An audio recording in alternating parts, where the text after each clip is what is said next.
L'ancien Premier ministre japonais, Shinzo Abe, a été blessé par balle lors d'un rassemblement électoral qui se tenait dans la région de Nara, vendredi 8 juillet 2022.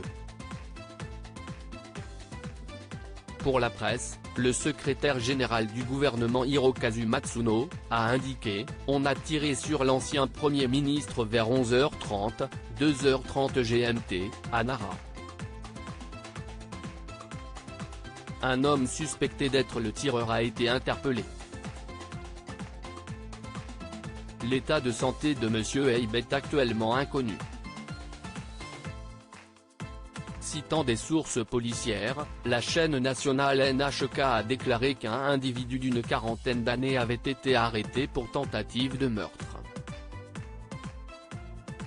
La chaîne a ajouté que selon une caserne de pompiers locale, l'ancien Premier ministre japonais semble être en état d'arrêt cardio-respiratoire, un terme utilisé au Japon indiquant l'absence de signes de vie, et précédant généralement un certificat de décès officiel. Présente sur les lieux au moment du drame, une jeune femme a confié pour la chaîne nationale NHK, « Il prononçait un discours et un homme est arrivé par derrière. Le premier tir a fait le bruit d'un jouet. Il n'est pas tombé et il y a eu une grosse détonation. Le deuxième tir était plus visible, on pouvait voir l'étincelle et de la fumée. Après le deuxième tir, des gens l'ont entouré et lui ont fait un massage cardiaque. » Dans un communiqué, l'ambassadeur américain au Japon, Rahm Emanuel, a déploré « Nous sommes tous tristes et choqués par l'attaque par balle contre l'ancien Premier ministre Abe Shinzo.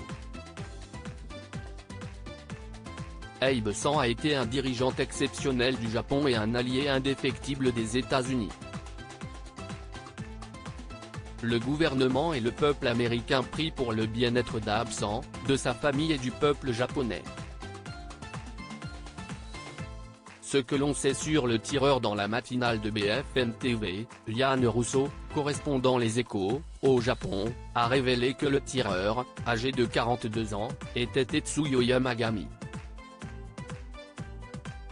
Cet homme aurait déjà un casier judiciaire pour des affaires politiques. Après avoir tiré sur Shinzo Abe, il ne se serait pas échappé et se serait débarrassé d'une arme artisanale. Au Japon, le nombre annuel de décès par arme à feu est extrêmement faible.